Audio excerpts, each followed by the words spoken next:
Wahai orang-orang yang beriman, bertakwalah kepada Allah dan ucapkanlah perkataan yang benar. Niscaya Allah Subhanahu wa taala akan memperbaiki amal-amal kalian dan akan mengampuni dosa-dosa kalian. Maka siapa saja yang selalu taat kepada Allah dan Rasul-Nya, sungguh dia berada di atas keberuntungan yang sangat besar. Amma ba'd, ahibati fillah, kaum muslimin dan muslimat rahimani wa rahimakumullah.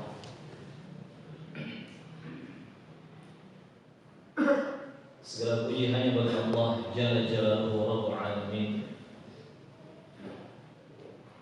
yang sampai pada subuh kali ini menjaga kita di atas kenikmatan yang sangat banyak. Yang kalau kita menghitung nikmat-nikmat tersebut, fala nastati'u an nuhsiha, kita tidak mungkin mampu untuk menghitungnya. Dan ini merupakan bukti yang sangat nyata bahwa Allah itu akbar, maha besar. Allah itu alim, maha tinggi. Allah itu alim dan karim, maha mulia dan maha memberi. Maka tidak ada langkah yang terindah, tidak ada langkah yang terbaik selain daripada kita terus berusaha mendekatkan diri kepada Allah, rasa takut kepada Allah Subhanahu wa taala dengan terus memperbaiki tauhid kita kepadanya dan juga mengikuti jejak ajaran-ajaran Rasul sallallahu alaihi wasallam. Kaum muslimin dan muslimat jamaah Masjid Al-Fitrah rahimani wa rahimakumullah, kita berjumpa lagi dengan izin dan rahmat Allah Subhanahu wa taala di majelis ilmu untuk melanjutkan perjuangan kita, perjuangan yang mulia di sisi Allah, perjuangan yang sangat-sangat berharga bagi kita semua, yaitu perjuangan thalabul ilmi. Dan jangan sampai kita merasa bosan, jangan pernah kita merasa lelah untuk terus berjuang di jalan thalabul ilmi. Karena jalan ini merupakan jalan yang memudahkan kita untuk bisa mengejar surga Allah Tabaraka wa Ta'ala.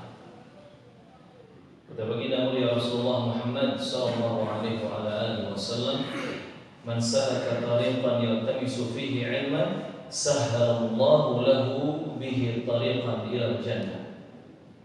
Siapa saja yang menempuh satu jalan, di situ dia belajar ilmu agama Islam, berthalabul ilmi, maka Allah Subhanahu wa taala akan mudahkan baginya satu jalan menuju surga Allah Taala karena perjuangan thalabul ilmi. Maka semoga Allah Subhanahu wa taala mengistiqomahkan kita semua di atas jalan thalabul ilmi sehingga kita bisa istiqomah di atas kebenaran, dan semoga Allah Subhanahu wa taala senantiasa memberkahi segala perjuangan kita di jalannya. Allahumma amin. Kaum muslimin dan muslimat jamaah rahimani wa rahimakumullah, tidak terasa kita sudah memasuki hari yang ke-17 di bulan Sya'ban ini tahun 1443 Hijriah. Berarti kurang dari 2 pekan ke depan kita akan berjumpa dengan bulan suci Ramadan, Syahrul Mubarak, bulan yang penuh dengan keberkahan. Nabi mengatakan kepada para sahabatnya ketika Ramadan tiba, "Ataakum Ramadan, Syahrul Mubarak." Telah datang di tengah-tengah kalian Ramadan, bulan yang penuh dengan keberkahan.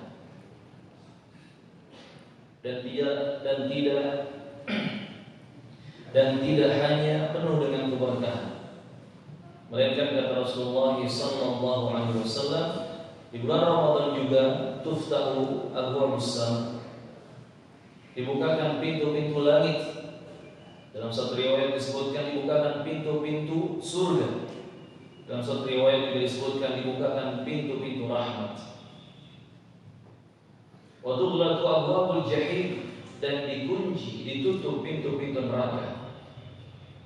Wa tudallu maradatus syayatin, dan diikat, dibelenggu dedengkap-dedengkap setan. Walillahi 'utaqa'u minan nar fi kulli lailatin wa nahar. Dan Allah Subhanahu wa taala memerdekakan hamba-hambanya, hamba-hamba pilihannya selama bulan Ramadan, baik di malamnya ataupun di siangnya. Begitu banyak keutamaan di bulan Ramadan, jamaah rahimakumullah. Maka bagaimana mungkin kita tidak merindu Ramadan? Dan seharusnya kita betul-betul mempersiapkan segala sesuatunya untuk menyambut Ramadan, yang kemudian nanti di bulan Ramadan kita betul-betul memanen pahala demi pahala dari kebaikan-kebaikan. Yang kata para ulama, bulan Rajab adalah bulan untuk menanam benih, dan bulan Sya'ban adalah bulan untuk menyirami dan juga memupuk tanaman kita. Adapun bulan Ramadan merupakan bulan untuk kita memanen hasil. Maka persiapkan segala sesuatunya sebelum kita memasuki malam pertama Ramadan. Baik itu kesiapan ilmu yang berkaitan dengan fikih saumnya, fikih puasanya, fikih qiyamul lail, salat tarawihnya, fikih Qur'annya, fikih sedekah, fikih zakat, dan seterusnya. Dan juga persiapkan kesiapan mental kita, kesiapan finansial dan bekal untuk hal-hal materi dan semua hal yang kita butuhkan selama Ramadan, termasuk waktu dan hari-hari. Persiapkan semaksimal mungkin agar kita betul-betul bisa merasakan lezatnya dan indahnya Ramadan lebih dari apa yang kita rasakan di tahun-tahun yang sudah berlalu. Kaum muslimin dan muslimat rahimani wa rahimakumullah, termasuk bagi kita yang sudah memiliki keluarga, jangan disia-siakan kesempatan Ramadan itu untuk semakin memperbaiki akhlak kepada keluarga, untuk semakin menyayangi, mengasihi, mengayomi, dan juga melindungi keluarga kita. Suami lebih memperhatikan istri dan anak-anaknya, lahir dan batin mereka. Begitu pun seorang istri lebih memperbaiki kualitas pelayanannya terhadap suaminya. Bahkan satu bulan full nanti di bulan Ramadan, setiap istri harus lebih dulu bangun sebelum suaminya, sebelum anak-anaknya mempersiapkan makanan sahur. Yang kemudian nanti juga di sore hari harus mempersiapkan makanan untuk iftar, berbuka puasa. Dan jadikan itu semua sebagai ladang pahala, ladang amal yang dilakukan dengan penuh cinta dan kasih sayang, yang dibangun di atas ikhlas karena Allah Subhanahu wa taala. Kaum muslimin dan muslimat rahimakumullah, terlebih lagi suami bagi seorang istri merupakan jalan untuk menuju surga ilahi. Ini tema yang akan kita angkat di kesempatan Ba'da Fajr kali ini. Wahai muslimah, wahai para istri, ingat suamimu adalah kunci surgamu. Jamaah rahimani wa rahimakumullah, dunia ini penuh dengan perhiasan. Dunia ini dipenuhi dengan keindahan-keindahan dan kemewahan-kemewahan. Dan ternyata perhiasan terindah di dunia ini bukan emas dan perak, bukan intan permata, bukan berlian dan lain sebagainya dari perkara-perkara perhiasan duniawi. Namun ternyata perhiasan terindah di dunia ini adalah al-mar'atus salihah, wanita yang salihah, wanita yang betul-betul baik menurut Allah dan Rasul, wanita yang betul-betul baik kepada keluarga, kepada suami dan anak-anak, wanita yang betul-betul baik kepada orang tua ataupun perempuan di sekitarnya. Disebutkan hadis oleh Imam Ibnu Majah rahimahullah taala, di mana Rasulullah bersabda sallallahu alaihi wasallam, "Innamal dunya mata'un." Ketahuilah, sesungguhnya dunia itu adalah hiasan. Walaysa min mata'id dunya syai'un afdalu minal mar'atis salihah. Dan tidak ada perhiasan dunia, tidak ada kesenangan dunia yang lebih utama daripada sosok al-mar'atus salihah, wanita yang salihah. Dalam satu riwayat Nabi menyebutkan, wa khairul mata' al-mar'atus salihah, dan sebaik-baik perhiasan di dunia, wa khairul mata'id dunya, sebaik-baik perhiasan di dunia, al-mar'atus salihah, adalah wanita yang salihah. Jamaah rahimahullah, kita harus memandang sesuatu itu menurut pandangan Allah dan Rasul. Jangan pernah kita merasa benar dan baik ketika kita memandang sesuatu dengan pandangan mata kita sendiri.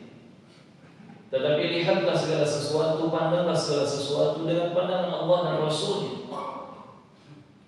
Termasuk ketika kita menilai dan memandang mana saja perhiasan yang betul-betul indah. Dan ternyata Nabi menyebutkan sebaik-baik perhiasan di dunia adalah wanita salihah.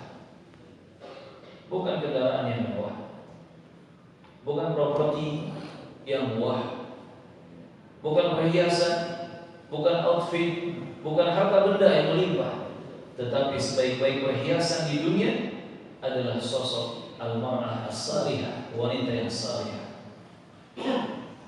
wanita yang betul-betul takut kepada Allah Azza wa Jalla, wanita yang betul-betul menghambakan diri kepada Allah Subhanahu wa taala, wanita yang betul-betul memberikan manfaat dan kebaikan kepada orang-orang di sekitarnya karena Allah Subhanahu wa taala. Hadirin dan hadirat, kaum muslimin dan muslimat rahimani wa rahimakumullah. Disebutkan dalam sebuah riwayat bahwa Nabi Daud alaihissalam pernah berkata kepada seorang istri yang buruk akhlaknya, seorang istri yang jelek agamanya, di mana bagi suami yang memiliki istri tersebut itu bagaikan beban berat yang dipikul oleh seorang lelaki tuanta. Sedangkan seorang istri yang salihah itu diibaratkan mahkota yang terbuat dari emas yang begitu indah dan berharga, yang menyenangkan bila dipandang oleh mata. Juga disebutkan dalam satu riwayat oleh Imam Ahmad rahimahullah ta'ala, diceritakan oleh sahabat yang mulia Husain bin Mihsan radhiyallahu anhu, bahwasanya bibi dari Husain bin Mihsan ini radhiyallahu anha pernah mendatangi baginda mulia Rasulullah sallallahu alaihi wasallam. Ketika itu bibinya Husain bin Mihsan datang kepada Nabi Muhammad untuk satu keperluan. Setelah urusannya selesai, bertanya kepada bibi dari Husain bin Mihsan ini, "Anti dzatu zawjin?" Apakah engkau punya suami? Kemudian dia menjawab, "Na'am." Kemudian Rasulullah bertanya lagi, "Fa kaifa anti lahu?" Bagaimana sikapmu sebagai istri terhadap suamimu? Bibi dari Husain bin Mihsan ini menjawab, "Aku tidak pernah mengabaikan suami kecuali untuk sesuatu yang memang aku benar-benar tidak sanggup." Ini jawaban dari Bibi Husain bin Mihsan radhiyallahu anha. Aku tidak pernah mengabaikan, yakni tidak pernah memaksiati, tidak pernah melawan, tidak pernah membangkang, tidak pernah menolak segala sesuatu dari suamiku kecuali untuk hal yang betul-betul aku tidak mampu, aku tidak sanggup untuk melakukannya. Artinya wanita ini betul-betul berjuang menjadi istri yang baik untuk suaminya. Kemudian Rasulullah bersabda kepada wanita tersebut, "Fanduri aina anti minhu, fa innama huwa jannatuki aw naruki." Pesan dari Rasulullah kepada wanita tersebut, "Fanduri aina anti minhu." Teruslah engkau perhatikan bagaimana sikapmu terhadap suamimu. Seperti apa dan di mana posisimu terhadap suamimu. Fa inna huwa jannatuki aw naruki. Karena suamimu bagimu wahai wanita, dia adalah surga atau mungkin bisa menjadi neraka. Ini ucapan dari manusia termulia. Ini ucapan dari manusia terbaik sepanjang sejarah kehidupan dunia di alam semesta ini. Manusia yang pertama kali akan membuka pintu surga kelak di akhirat. Baginda mulia Rasulullah Muhammad sallallahu alaihi wasallam memberikan peringatan yang begitu jelas dan tegas kepada para wanita. Perhatikan bagaimana sikapnya sebagai istri kepada suami. Ingat, suamimu itu adalah surgamu atau mungkin bisa menjadi neraka. Fala haula wala quwwata illa billah. Kaum muslimin dan muslimat jamaah rahimakumullah. Makanya ketika dibahas tentang pernikahan, termasuk ketika awal terjadi sebuah pernikahan, ikatan suci dengan akad nikah, di mana para penceramah, para pemberi tausiah dan nasihat selalu mengingatkan bahwasannya nikah itu adalah ibadah. Nikah itu adalah ibadah syariat dari Allah Azza wa Jalla. Sampai Nabi mengatakan, "An-nikahu min sunnati." Nikah itu termasuk dari ajaranku, kata Rasulullah. "Faman raghiba an sunnati falaysa minni." Dan siapa yang tidak suka dengan ajaran-ajaranku, dengan sunnah-sunnahku, maka dia tidak termasuk dari golongan. Dan para ulama juga orang-orang yang bijak, mereka selalu menasihati kaum muslimin agar meniatkan pernikahan itu untuk ibadah kepada Allah Subhanahu wa taala. Karena ternyata ini pernikahan sangat erat kaitannya dengan surga dan neraka. Baik untuk seorang suami, untuk seorang laki-laki, ataupun untuk seorang istri, untuk seorang wanita, sama saja. Pernikahan atau rumah tangga itu sangat erat hubungannya dengan surga dan neraka. Maka seharusnya wahai para wanita muslimah, dengarkan hadis tadi dengan keimanan. Yang yang saya yakin kalau hadis ini dibaca dengan keimanan, pasti kalian akan merasa takut kepada Allah Azza wa Jalla. Dan rasa takut tersebut akan mendorong kalian untuk segera memperbaiki keadaan. Fa innama huwa jannatuki aw naruki. Ingat selalu, suamimu mungkin bisa menjadi surga bagimu atau bahkan bisa menjadi neraka untukmu. Wal iyad billah. Bagaimana ucapan istri kepada suaminya, bagaimana sorot dan pandangan mata istri kepada suami, bagaimana tangan, kaki, laku lampah, sikap perbuatan istri kepada suaminya, itu menentukan nasib istri kelak di akhirat. Ahibatillah kaum muslimin dan muslimat rahimani wa rahimakumullah. Maka dari hadis yang tadi kita baca, di sini Nabi menjelaskan dan menegaskan betapa sangat agungnya, betapa sangat besarnya kedudukan suami di hadapan istrinya. Di mana suami bisa menjadi surga atau neraka untuk istrinya.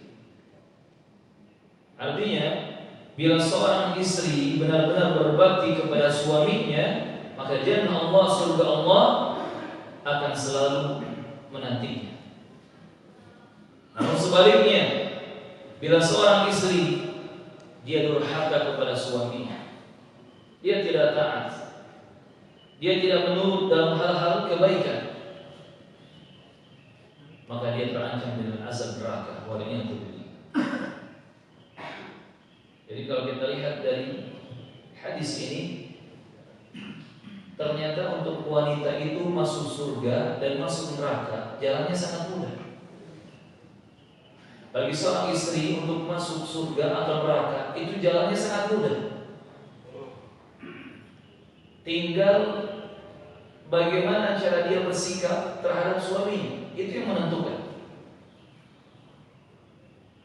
Dia bisa dengan mudah masuk surga jika sikap kepada suaminya betul-betul indah, betul-betul baik, sesuai dengan aturan dan arahan dari Allah dan Rasul-Nya alaihi wasallam. Dan bagi dia juga mudah untuk masuk neraka, sangat mudah. Jika ternyata dia tidak bersikap baik, tidak bersikap benar terhadap suami, waliyadzubillah. Jamaah kaum muslimin dan muslimat rahimani wa rahimakumullah. Makanya para ulama menjelaskan bahwa perjuangan wanita, perjuangan para istri untuk mengejar surga Allah itu tidak sesulit dan tidak serumit kaum laki-laki. Kita ini para laki-laki, Bu, tugasnya sangat banyak.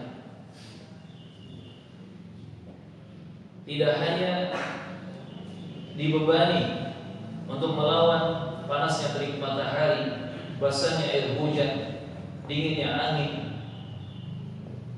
Tidak hanya dibebani untuk mencari nafkah yang halal,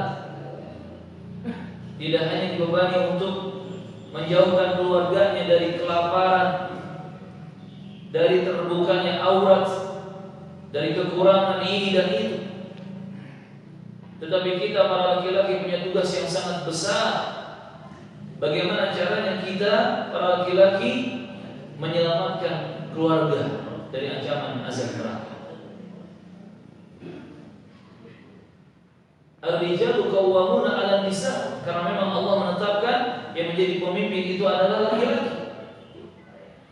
Tanggung jawab beban yang besar itu ada pada pundak kami para laki-laki. Ar-rijalu qawwamuna 'alan nisa.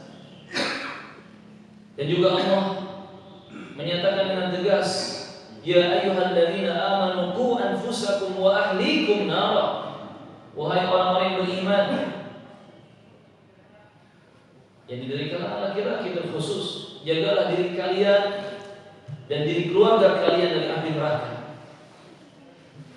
Begitu berat beban para laki-laki, begitu besar tugas yang Allah berikan kepada kaum Adam. Tetapi untuk kaum Hawa, untuk para wanita muslimah, ternyata mengejar surga itu tidak sesulit dan tidak serumit perjuangan kaum laki-laki. Andai seorang wanita, terlebih lagi dia sudah menjadi seorang istri, dia bisa menjadi istri atau wanita yang salihah dengan betul-betul menjaga sholat wajibnya 5 waktu, menjaga puasa Ramadan 1 bulan, kemudian menjaga kehormatan dirinya, dan dia selalu taat kepada suaminya, maka surga di depan matanya. Surga di depan matanya. Tidak hanya surga di depan mata dia, dia berhak masuk ke dalam surga dari pintu surga yang mana saja. Jangan pernah lupakan hadis ini. Hadis yang datang diriwayatkan oleh Imam Ahmad dan yang lainnya rahimahullah ta'ala, di mana Rasulullah bersabda sallallahu alaihi wasallam, "Idza sallatil mar'atu khamsaha wa shamat shahraha wa hafizat farjaha wa ata'at ba'laha." Wanita mana saja yang dia selalu menjaga sholat wajib 5 waktu, yang dia selalu menjaga puasa Ramadan 1 bulan, makanya kalau masih ada hutang puasa Ramadan segera diselesaikan. Yang harus bayar qadha segera qadha puasa di hari-hari lain selain Ramadan. Dan paling akhir ini bulan Syawal ini, yang sampai masuk 1 Ramadan dalam keadaan masih punya tanggungan hutang puasa Ramadan, yang masih ada kewajiban bayar fidyah, segera selesaikan bayar fidyahnya. Dan ternyata bayar fidyah itu tidak sulit. Hanya menyiapkan 1 porsi makanan siap santap diberikan kepada fakir atau miskin, itu bisa melunasi 1 hari puasa Ramadan yang tertinggal. Ini yang kedua, dia selalu menjaga puasa Ramadan 1 bulan, dan dia selalu menjaga kehormatan dirinya dan kemaluannya, dijaga untuk yang halal, dijauhkan dari yang haram, dan dia selalu menaati suaminya. Tentunya taat kepada suami dalam perkara yang ma'ruf, dalam perkara kebaikan. Apa kemudian kata baginda Rasulullah untuk wanita yang bisa menjaga 4 hal mulia ini? Qila laha, dikatakan kepada wanita seperti itu, udkhulil jannah min ayyi abwabil jannati syi'ti. Silakan anti masuk ke dalam surga Allah dari pintu surga mana saja yang anti mau. Allahu Akbar. Kita tahu pintu surga itu ada berapa jemaah? Ada 8. Ada 8. Jangankan masuk ke 8 pintu surga semuanya, untuk memasuki pintu surga 1 saja itu tidak mudah. Rasulullah pernah mengatakan kepada para sahabatnya, "Ala inna sil'atallah ghaliyah." Ketahuilah, perdagangan Allah itu sangat mahal. Ala inna sil'atallah hiyal jannah. Dan ketahuilah, perdagangan Allah itu adalah surga. Surga itu Allah jual kepada hamba-hamba dengan harga yang sangat mahal, dengan biaya yang tinggi. Dengan apa hamba-hambanya membayar surga? Dengan keimanan, dengan ketakwaan kepada Allah, dengan amal-amal saleh, dengan ketaatan kepada Allah. Jadi tidak mudah memasuki 1 pintu surga, apalagi kalau ingin semuanya 8 pintu surga. Tetapi bagi seorang wanita salihah, seorang istri salihah, dikatakan kepada dia, silakan anti masuk ke dalam surga Allah dari pintu mana saja yang anti kehendaki. Allahu Akbar. Jamaah rahimakumullah, luar biasa dimuliakan di sini wanita. Dan memang ketika Islam datang, Islam betul-betul melindungi dan memuliakan wanita. Maka bohong, dusta kalau ada orang-orang mengatakan Islam itu mengekang wanita, Islam itu merendahkan wanita, Islam itu mengkungkung wanita. Na'udzubillah. Tidaklah datang ucapan-ucapan dan kalimat-kalimat seperti ini melainkan dari pemikiran-pemikiran iblis dan setan-setan. Yang ternyata setannya tidak hanya berwujud jin, tetapi juga banyak setan berwujud manusia. Yang kemudian mereka teriak-teriak tentang emansipasi wanita, teriak-teriak tentang kebebasan wanita dan seterusnya. Padahal pada hakikatnya mereka sedang menyuarakan suara-suara iblis dan setan-setan, dan mereka ingin wanita itu bebas hidup tanpa aturan ilahi. Na'udzubillah. Padahal ingat, kalau di satu negara keadaan wanitanya hancur, maka negara itu akan hancur. Gak aneh, banyak negara hancur di zaman sekarang, termasuk mungkin negara yang kita cintai ini, NKRI.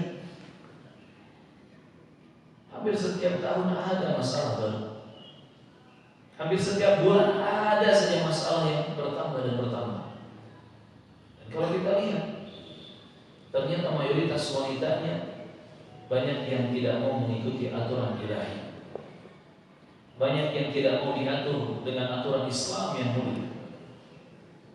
Bayangkan dulu ketika Islam belum datang, di masa jahiliyah, itu wanita betul-betul direndahkan, dihinakan, dizalimi, ditindas.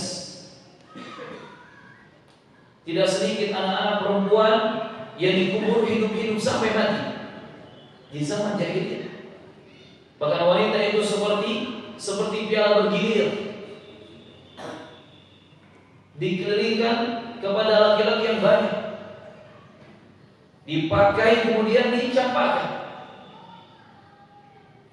Mereka orang jahiliyah bersikap kepada wanita tidak jauh berbeda dengan sikap para binatang. Namun kemudian Allah mendatangkan Islam lewat Nabi Muhammad sallallahu alaihi wasallam, dan Islam memuliakan wanita. Islam memuliakan wanita. Nyawa mereka, darah mereka, kehormatan nama mereka, kehormatan diri mereka harus betul-betul dijaga. Dalam urusan haid misalnya, dulu orang-orang Yahudi itu, kalau wanitanya haid, itu betul-betul dikucilkan, seperti apa?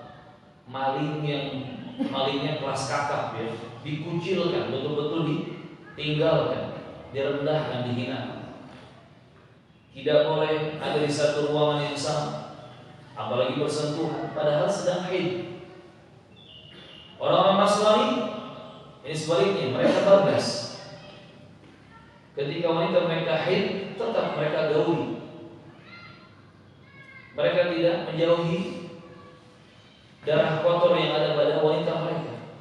Tetapi Islam datang memuliakan wanita, memberi aturan yang rapi dan disiplin, memberikan aturan yang bersih. Ketika ada wanita haid, maka tidak boleh digauli oleh suaminya, namun tetap dihormati dan dimuliakan, tetap tinggal bersama suaminya. Tetap boleh disentuh, ya, makan bareng, minum bareng, bahkan boleh melakukan hal-hal yang romantis dengan pasangan halalnya selama itu bukan hubungan badan. Islam memuliakan wanita. Belum lagi untuk hal-hal yang lainnya berkaitan dengan nyawa, dengan darah, dengan kehormatan diri dan seterusnya. Maka dusta dan bohong kalau ada orang mengatakan Islam mengekang wanita. Ingat, itu hanyalah ucapan yang muncul dari pemikiran iblis dan setan-setan, yang mungkin pemikiran ini dibawa oleh setan berwujud manusia, entah laki-laki ataupun wanita. Karena sesungguhnya kalau wanita betul-betul ikut aturan Islam, itu hidupnya betul-betul dimuliakan dan dimanjakan. Dalam Islam itu kewajiban mencari nafkah, kewajiban mencari nafkah ada pada pundak laki-laki. Wanita itu tinggal diam di rumah. Memang ada tugas di rumahnya, tapi itu tidak seberat tugas laki-laki di luar rumah. Dan segala apa yang dibutuhkan oleh istri di rumahnya, oleh seorang putri di rumahnya, seorang anak perempuan di rumahnya, itu tinggal dia menyampaikan kepada suami atau ayahnya, yang kemudian suami dan ayah ini berkewajiban untuk memenuhi kebutuhan para wanita di rumah. Ada kisah nyata di mana wanita di Eropa di sana yang dulunya kafir bahkan ateis, ya, dengan izin Allah Taala wanita ini menerima ketukan hidayah dari Allah yang kemudian masuk Islam. Ketika dicari tahu apa alasannya dia masuk Islam, subhanallah, dia menyebutkan alasan yang mungkin wanita muslimah sendiri banyak melupakan hal ini. Dia beralasan bahwa di dalam agama Islam wanita itu betul-betul dimuliakan. Bahkan urusan ke pasar, urusan belanja keluar rumah itu adalah tanggung jawab laki-laki. Itu adalah tanggung jawab laki-laki. Dia melihat kebiasaan orang-orang Islam di Timur Tengah, dan memang seperti itu. Bapak-bapak kalau misalkan ke Saudi Arabia, ke Mekah, ke Madinah, atau ke Riyadh, ya, dan sekitarnya, cari pasar yang betul-betul pasar, itu pasti isinya laki-laki semua. Wanita di mana? Wanita di rumah. Ngapain? Ya masak, ya nyicipin makanan. Habis beres bersih-bersih rumah, rapiin rumah, santai-santai tidur, bermain dengan keluarganya, dengan anak-anaknya. Seperti itu. Betul-betul diperlakukan seperti permaisuri, seperti ratu dan putri. Yang di luar rumah panas-panasan, angin-anginan, hujan-hujanan, debu-debuan, siapa? Para laki-laki. Dan itu yang dilakukan oleh para ulama sampai sekarang. Ketika saya masih di Saudi Arabia, ketika masih belajar di sana dulu, saya memiliki guru-guru yang lumayan dekat, syekh-syekh, ulama-ulama yang lumayan dekat. Ketika itu suatu hari, awal-awal saya di sana, dan saya belum tahu kebiasaan kaum muslimin di sana. Beliau memanggil, ya Syekh, ta'al, idhab ma'i ila suq.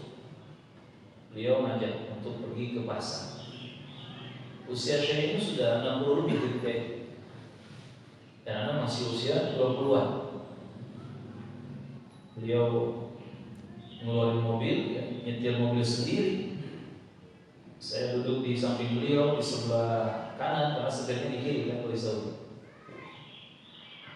Kita pergi ke pasar. Kemudian Syekh mengajak keliling pasar dan membeli kebutuhan-kebutuhan dapur.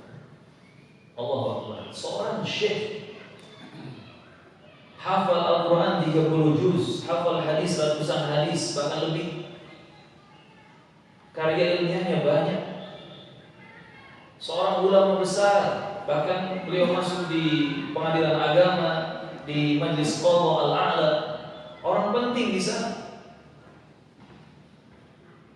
Tetapi masih pergi ke pasar di usia 60 tahun lebih, membeli belanjaan-belanjaan yang dibutuhkan oleh orang rumah atau dapur di rumah. Ajib, luar biasa ya orang. Ini sebetulnya Islam. Makanya sekali lagi Islam itu memuliakan wanita. Tapi Ustaz, suami saya nggak pernah ke pasar, Ustaz. Ya sabar, mungkin dia belum paham.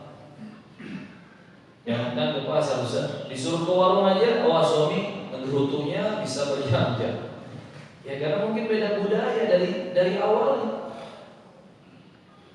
Kan Islam masuk ke Indonesia ini kan baru-baru kan gitu. Sehingga banyak ajaran Islam yang belum diadopsi secara sempurna. Makanya ayo ngaji terus, belajar terus, bahas ilmu agama Islam itu yang betul-betul berguna, yang betul-betul bermanfaat. Kadang banyak orang senang ikut kajian itu kalau yang dibahasnya aneh-aneh, tentang perkara gaib lah, masa depan lah, tanda-tanda hari kiamat yang gak jelas lah, ramai itu kajian. Tapi giliran untuk membahas ilmu praktis yang dibutuhkan di rumah tangga setiap harinya, yang dibutuhkan untuk ibadah, muamalah setiap harinya, pada malas tuh masuk kajian. Nah ini, padahal kalau betul-betul ngaji Islam yang benar, yang murni, kita semua akan diuntungkan. Kita semua akan diuntungkan dunia akhirat. Ini jamaah rahimahullah. Maka tadi ya, untuk seorang wanita mengejar surga Allah itu sangat-sangat dimudahkan. Tinggal jaga sholat wajib 5 waktu, jaga puasa Ramadan 1 bulan, jaga kemaluan dan kehormatan diri, dan taati suami dalam kebaikan. Silakan masuk surga dari pintu mana saja yang anti kehendaki. Allahu Akbar. Gak usah mikirin gimana umrohnya Ustaz, hajinya Ustaz. Gak usah mikirin sedekah bermiliar-miliar. Gak usah mikirin berbagai macam hal yang begitu banyak. 4 hal ini dijaga betul-betul konsisten, istiqamah, iltizam. Allah mudahkan anti wahai wanita, anti wahai istri untuk masuk ke surga Allah dengan begitu mudah. Subhanallah. Kaum muslimin rahimakumullah.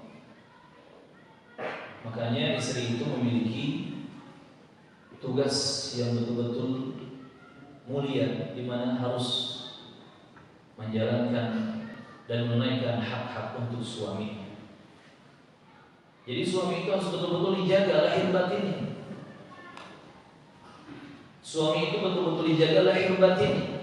Kondisi hati suami dijaga, kondisi pikiran suami dijaga, kondisi fisik suami dijaga. Karena suami itu banyak tugas dan beban yang berat. Nah di sini sosok istri mensupport, melayani dan mendukung suaminya agar kuat berjuang. Dan hak suami itu sangat besar dari istri.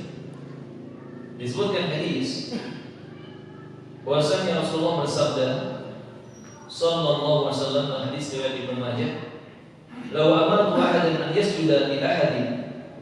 Seandainya aku boleh memerintahkan seseorang untuk sujud kepada orang lain, la amartul ma'ata an tasjuda li zawjiha. Pasti aku akan memerintahkan wanita untuk sujud kepada suaminya. Walau anna rajulan amara imra'atahu an tanqula min jabalin ahmar ila jabalin aswad wa min jabalin aswad ila jabalin ahmar, lakana nauluha an taf'al. Sampai kata Rasulullah, sekiranya seorang suami memerintahkan istrinya untuk pindah dari gunung yang merah, gunung ahmar, ke gunung yang aswad, gunung hitam, atau sebaliknya dari gunung aswad ke gunung ahmar, maka seorang istri wajib untuk melakukannya. Ini pekerjaan yang tidak mudah ya, pindah dari satu gunung ke gunung yang lain. Ya ibaratnya kalau dalam bahasa kita, andai seorang suami memerintah istrinya untuk naik gunung apa di Bandung yang paling tinggi? Gunung Manglayan. Gunung Manglayan atau Tangkuban Perahu atau gunung apa ini? Burangrang atau apa? Papandayan. Kata suaminya, nanti naik gunung ini. Itu harus naik, harus tahan. Saking besarnya hak suami seperti itu. Ini Nabi menggambarkan besarnya hak suami. Andai boleh memerintahkan sujud manusia kepada manusia, Nabi akan memerintahkan wanita sujud kepada suaminya. Ini gambaran ya, saking besarnya hak suami. Walaupun realitanya nggak boleh manusia sujud kepada manusia. Sujud itu hanya kepada Allah Azza wa Jalla. Tapi saking besarnya hak suami di sisi istrinya, di sisi wanita, sampai seperti itu Nabi menjelaskan kepada umatnya. Maka hati-hati wahai para istri, jangan pernah menjelekkan nama suami walaupun hanya 1 detik. Entah kepada orang tuanya, mertuanya, saudaranya, teman-temannya, jangan pernah menjelekkan nama suami. Walaupun mungkin suaminya memang punya kejelekan dan kekurangan. Tutupi aib suamimu, niscaya aib-aibmu akan tertutupi. Dan jangan pernah melupakan kebaikan-kebaikan suami. Sekecil apapun kebaikan suami, apalagi banyak, apalagi besar, jangan pernah dilupakan. Makanya Nabi pernah mengatakan, uridun nar fa idza aktsaru ahliha an-nisa. Aku pernah diperlihatkan kepada neraka atau diperlihatkan neraka kepadaku, dan ternyata kebanyakan penghuni neraka adalah wanita. Ini informasi dari Nabi Muhammad SAW. Kebanyakan penghuni neraka adalah wanita. Apa alasannya? Banyak dari wanita itu yakfurna, mereka kufur. Sampai para sahabat bertanya, apakah mereka kufur terhadap Allah dan Rasulnya? Menjadi wanita-wanita yang kafirah, meninggalkan Islam, meninggalkan syahadatain? Kata Rasulullah, bukan. Mereka tetap muslimah, mereka tetap memegang syahadatain, tetapi mereka itu yakfurna al-ashir wal ihsan, suka mengkufuri, suka mengingkari kebaikan-kebaikan suami mereka. Selalu kufur, selalu ingkar kepada suami mereka. Nabi sampai menjelaskan, ketika suaminya sepanjang tahun atau bertahun-tahun memberikan kebaikan demi kebaikan, kemudian suaminya melakukan satu kesalahan. Yang namanya manusia tak sempurna, pasti ada momen keplesetnya, kan gitu. Nah, ketika suaminya kepleset melakukan satu kekurangan atau kesalahan, istri langsung berbicara, langsung mengatakan, aku tidak pernah mendapatkan kebaikan darimu. Engkau ini adalah suami yang buruk, yang jelek. Aku tidak pernah melihatmu baik. Dia merupakan kebaikan-kebaikan suami. Kebaikan sepanjang tahun hilang dan sirna hanya gara-gara kesalahan atau kekurangan suami sedetik saja. Ini jebakan setan yang terus diserangkan kepada para wanita muslimah, para istri. Maka kalau kita melihat tadi takdir dan kenyataan yang pahit bahwa kebanyakan penghuni neraka adalah wanita, ini ketentuan dari Allah Azza wa Jalla yang para wanita tidak bisa menggugatnya. Tetapi para wanita muslimah bisa menghindari dengan cara apa? Betul-betul taat kepada Allah, betul-betul taat kepada Rasulullah, dan betul-betul taat kepada para suami dalam hal-hal yang baik. Ini solusi dan jalan untuk berlari dari ancaman api neraka, untuk terhindar dari gerombolan mayoritas penduduk neraka, yaitu wanita.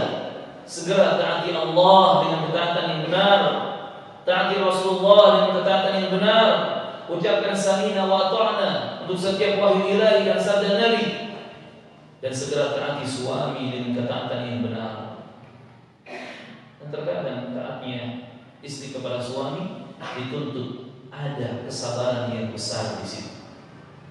Apalagi suaminya masih banyak kurang-kurangnya, teruslah bersabar untuk menjaga, merawat, melayani dan taat kepada suami. Andai ada yang mengeluh, Ustaz, suami saya begini, begitu. Coba lihat kisah Fir'aun, lanatullah. Di sisi Fir'aun itu ada seorang istri salihah yang bernama Asia. Asia ini seorang wanita hamba Allah yang beriman, mukmin, tetapi diuji dengan keberadaan suami yang begitu parah, begitu rusak. Coba kalau ibu-ibu mengeluh, para istri mengeluh, Ustaz, suami saya begini, begitu. Coba bandingkan dengan Fir'aun. Lebih kejam mana suami nanti dengan Fir'aun? Lebih parah mana suami ibu dengan Fir'aun? Dan saya yakin tidak ada suami yang separah Fir'aun. Karena Fir'aun tidak hanya membunuhi manusia, tidak hanya menindas orang-orang, tetapi sampai mengatakan, Ana rabbukumul a'la. Aku adalah Tuhan kalian yang paling tinggi. Itu para-paranya Fir'aun. Ya rusak akhlaknya, ya rusak akidahnya. Apakah suami ibu sudah separah Fir'aun? Kami yakin pasti tidak. Maka bersabarlah menghadapi suami yang penuh dengan kekurangan, dan terus support, terus dukung, dan juga rangkul agar suaminya berubah menjadi lebih baik, berubah ke arah yang benar. Dan insya Allah Ta'ala itu menjadi ladang amal, ladang pahala, ladang dakwah untuk para istri. Dan bagi istri-istri, bagi para istri yang sudah memiliki suami yang saleh, bersyukurlah kepada Allah. Dan jangan suka mencari kesalahan-kesalahan suami. Karena kadang ada suaminya sudah baik, sudah soleh, lisan tidak pernah ngomong kasar, ya, kebutuhan semua dipenuhi, ya. Bahkan suami pun tidak pernah berkeluh kesah, selalu sabar, ya, melayani keluarganya. Tapi ini tipe istrinya nyari-nyari kesalahan, ngorek-ngorek kesalahan. Bahkan yang nggak salah pun dijadikan salah.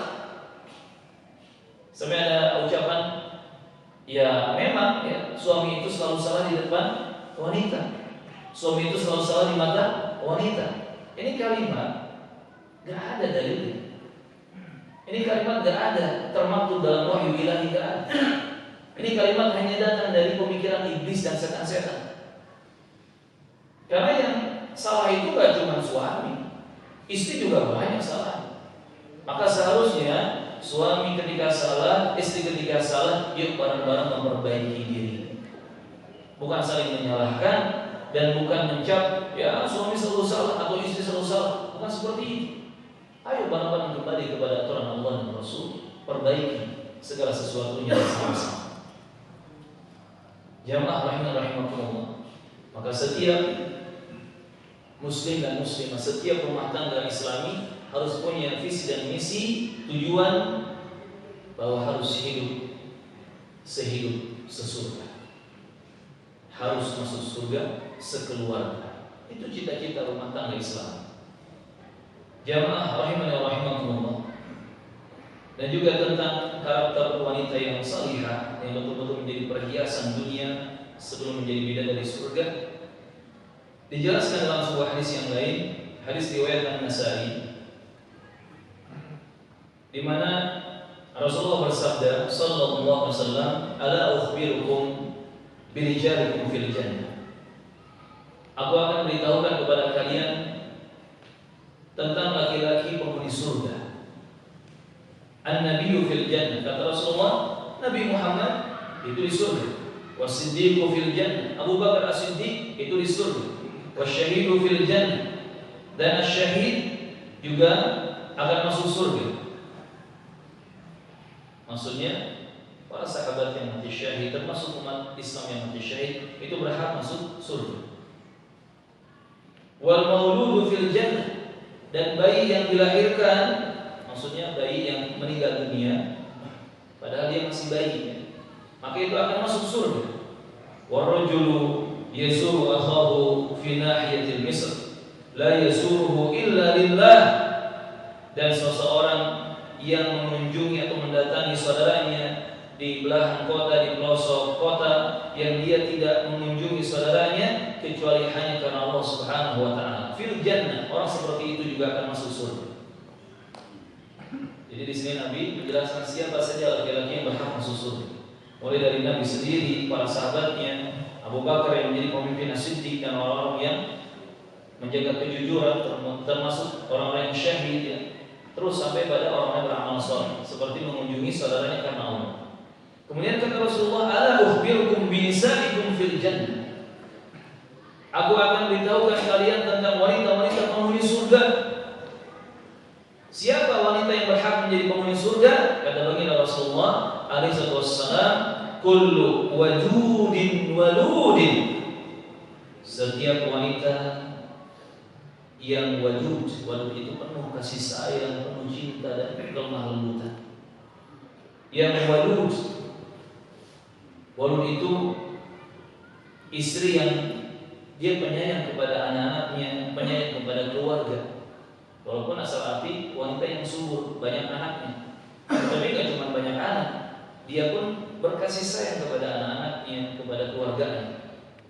Idza ghadibat au usi'a ilaiha au ghadiba zawjuha, yang kalau wanita itu sedang marah atau dia diganggu dengan suatu gangguan atau dia dimarahi oleh suaminya, qalat, wanita itu berkata, hadihi yadi fi yadik, wahai suami, ini tanganku ada di tanganmu. La abtahilu bi ghumdin hatta darra, aku tidak akan bisa tidur dan aku tidak akan tidur, aku tidak akan memejamkan mataku sehingga engkau ridho kepadaku. Ini wanita calon penghuni surga, ini wanita calon bidadari surga, yang kalau dia marah kepada suaminya, atau dia dimarahi suaminya, atau dia sedang diganggu, dizalimi, disakiti, diuji dengan ujian, dia ambil tangan suaminya, dia pegang tangan suaminya, dan dia mengatakan, wahai suami, aku tidak akan tidur, aku tidak akan menutup mataku sampai engkau ridho kepadaku. Allahu Akbar. Dan ini yang dilakukan oleh para sahabat, seperti Abu Darda kepada Ummu Darda radhiyallahu anha. Ketika Ummu Darda marah, Abu Darda mengatakan, aku ingin engkau ridho kepadaku. Sebutkan hal yang bisa membuat engkau ridho kepadaku sekarang ini. Maka di sini jamaah rahimahumullah, ketika suami menjadi api, istri harus menjadi air. Kalau bisa sih jadi salju ya. Sebaliknya kalau istri menjadi api, suami juga harus menjadi air. Jangan malah menjadi bensin, apalagi gas LPG, kan meledak nanti kan. Maka seharusnya betul-betul saling menutup celah-celah keburukan, saling memadamkan api amarah. Karena biasanya terjadi masalah itu kalau dua-duanya saling cek, orang di mana ngangkrang gitu ya. Yang satu marah, yang satu tambah marah. Yang satu ngomong kasar, yang satu makin kasar ngomongnya. Ya sudah, perang dunia terjadi. Tapi coba kalau salah satunya sabar, mengalah, bahkan tadi pegang tangannya, pegang kepalanya, peluk ya pasangan halalnya. Maafkan saya, maafkan ayah, maafkan ibu. Walaupun mungkin gak salah, tetapi minta maaf saja. Cairkan suasana, adamkan suasana. Seperti itu jamaah rahimahumullah. Dan ini biasanya sangat-sangat bermanfaat jika dilakukan oleh sang istri. Kadang suami juga harus melakukan demikian, tetapi kalau ini dilakukan oleh sang istri, itu akan lebih besar manfaatnya. Jamaah rahimahumullah, masih banyak ya pembahasan tentang hal-hal yang berkaitan dengan hak-hak suami dari istri atau sebaliknya, dan juga keterangan dari para ulama kita tentang betapa pentingnya seorang wanita menjadi wanita yang salihah, istri yang salihah, karena itu akan menentukan nasibnya di akhirat kelak. Yang pasti tadi kita pegang hadis Nabi, fa inna huwa jannatuki aw naruki. Wahai para wanita, wahai para istri, wahai para ummahat, wahai para nisa, perhatikan bagaimana sikapmu terhadap suamimu, karena suamimu adalah surga atau neraka. Dan kurang lebih seperti itu bagi kita para laki-laki, Pak. Kurang lebih sama.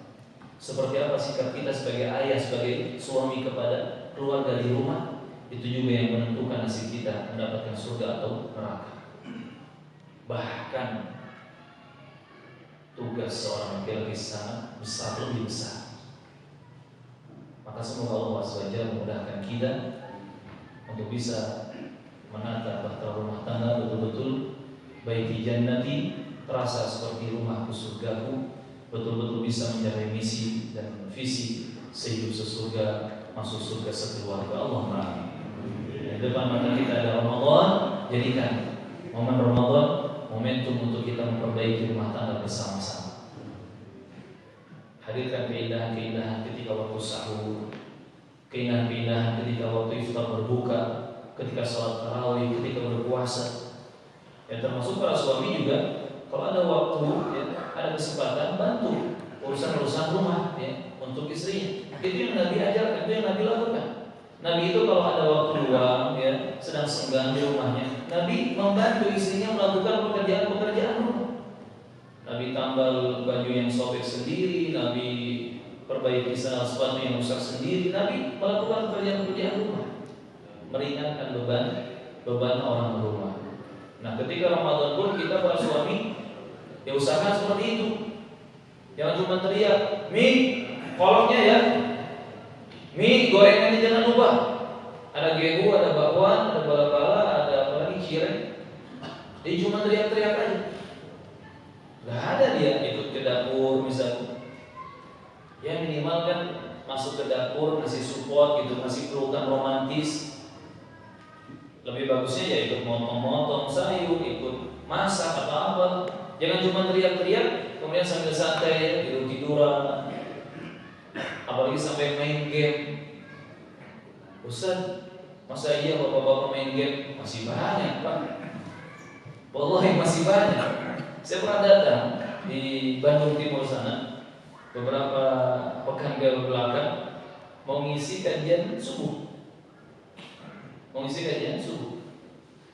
Begitu masuk sebelum adzan subuh itu takmir masjidnya, orang PKM masjidnya, dia lagi nyender di tembok masjid. Anak kira sedang buka handphone itu, sedang baca Quran atau apalah yang bermanfaat. Sedang main game jemaah di sepertiga malam terakhir, bayangkan.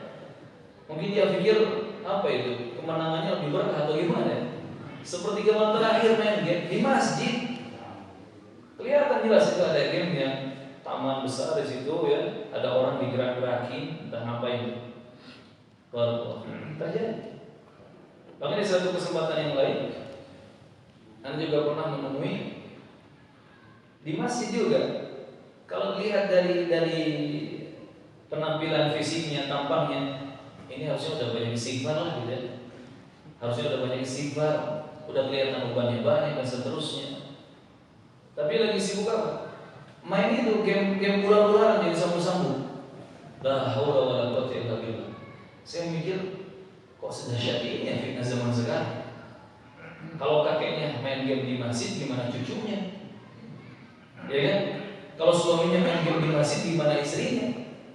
La haula wala quwwata illa billah. Makanya jamaah rahimakumullah, sekeluarga berusaha untuk memperbaiki suasana dan keadaan. Apalagi Ramadan, momentum yang sangat indah, yang sangat tunggu-tunggu, bulan yang penuh dengan rahmat Allah, maghfirah ampunan Allah, dan juga keberkahan dari Allah SWT. Semoga Allah mempertemukan kita dengan Ramadan pada tahun ini dalam keadaan kita siap lahir dan batin. Allahumma